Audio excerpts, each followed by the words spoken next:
Durf en daad mens Hannes Grobler, 'n Vrystater wat ewe tuis is agter sy Skyline se stuurwiel as onder die motor se enjinkap.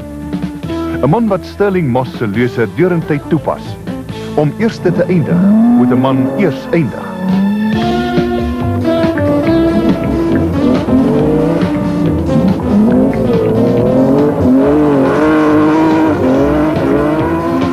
In 'n sportsoort waar die geringste oordeelsfout jou duur te staan kan kom, het Hannes Grobler die feitelik onmoontlike vermag om vir Sarel van der Merwe van die tydrentroon te stoot.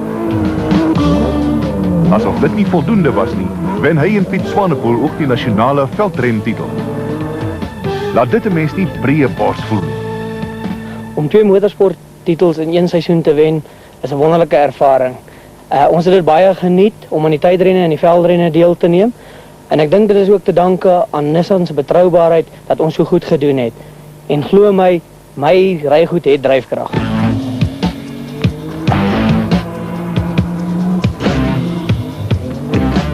Met Hannes Grobler aan die voorpunt, spanmaat Kassie en Nissan betroubaarheid, het die vervaardiger die Suid-Afrikaanse tydren vervaardigerskampioenskap vir die 8ste keer sedert 1974 gewen. En om meer sout en ander spanne se wonde te vryf, is Nissan die enigste vervaardiger wat die titel 4 jaar agtereenvolgens agter sy naam kan skryf. Maar waaraan skryf Piet Swanepoel, Hannes se navigator, hulle sukses toe? Tydrenroetes sowel as die roetes wat op veldrenne gebruik word gekies sodat die motors getoets word. As navigator sien ek nie veel van die paaie nie, maar ek glo my, ek voel alles wat binne in hierdie voertuie gebeur. En ek sou sê, ons grootste prestasies hierdie jaar is te danke aan hierdie voertuie wat so betroubaar is en ons nooit in die steek gelaat het nie. Hoewel Hannes Grobler en Piet Swanepoel as kampioene uit die stryd getree het, was die alom gewilde Kassie en Wiley Harrington kort op hulle hakke.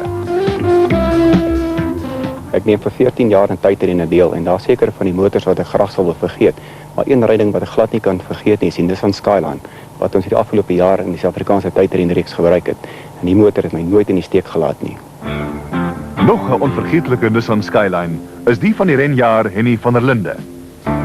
Met die einste ryding is hy die 3de agtereenvolgende jaar die kampioen in die renklas vir gemodifiseerde motors. 'n Enjindokter, feitelik sonder weerga in Suid-Afrika, werskaf Hennie aan sy eie motor. Om die beskeie Hennie aan die praat te kry is geen maklike taak nie, behalwe as Skyline stories ter sprake is. Ek het 52 klas wenne agter die rug wat ek dink 'n rekord is en is alles te danke aan die betroubaarheid van die Nissan.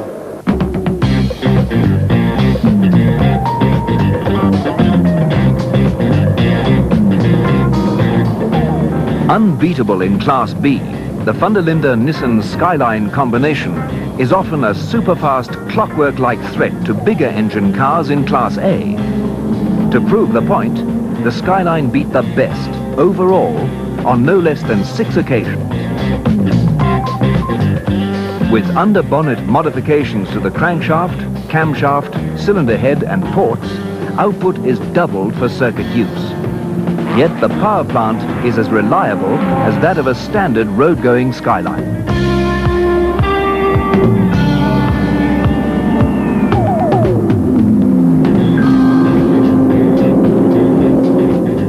In the dust-drenched world of off-road racing, where nearly anything goes, until it stops, Nissan Safari came out tops.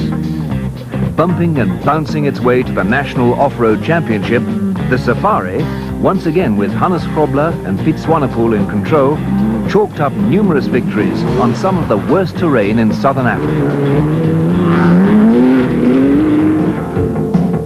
Ja, ook die moederpers was lyries oor Nissan se sukses.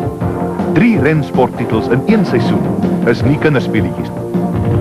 Wiel is Suid-Afrika se voorste Afrikaanse motortydskrif. Uitgewer Jannie Herbst is aan die woord. Van alle fasette van motorsport is tydrenne my gunsteling. En ek moet sê, hoewel Nissan vanjaar so goed gedoen het, kon dit seker nie anders nie. As mens kyk na hulle spangees, die manier waarop hulle motors voorberei, die betroubaarheid van hierdie Skyline engines, dan het dit maar net gebeur wat moes gebeur. Ek is baie bly vir Nissan se part.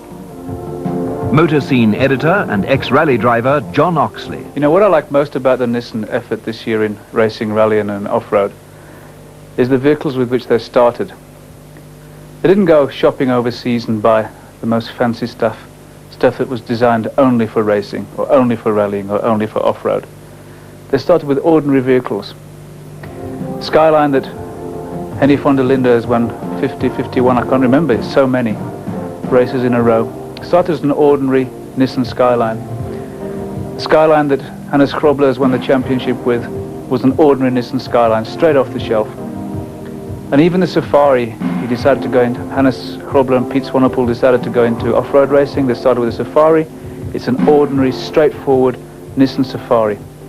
Okay, it's been modified because you have to modify the vehicles to be competitive. But at the end of the day, you can take any one of these vehicles, you can give it to your wife.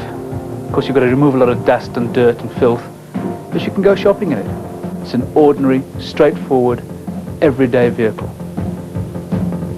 Drive editor and off-road competitor, Jeff Dalgleish. I wish I could actually tell a different story, but I'm the top point scorer for a rival off-road racing team.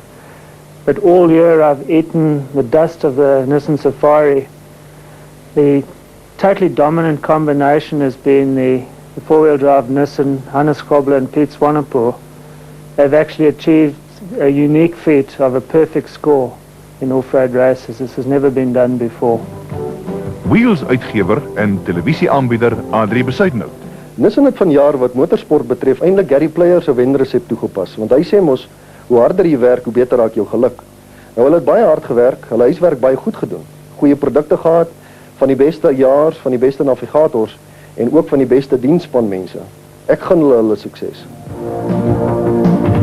3 rentitels in 1 seisoen. 'n Skitterende bevestiging van Nissan se dryfkrag.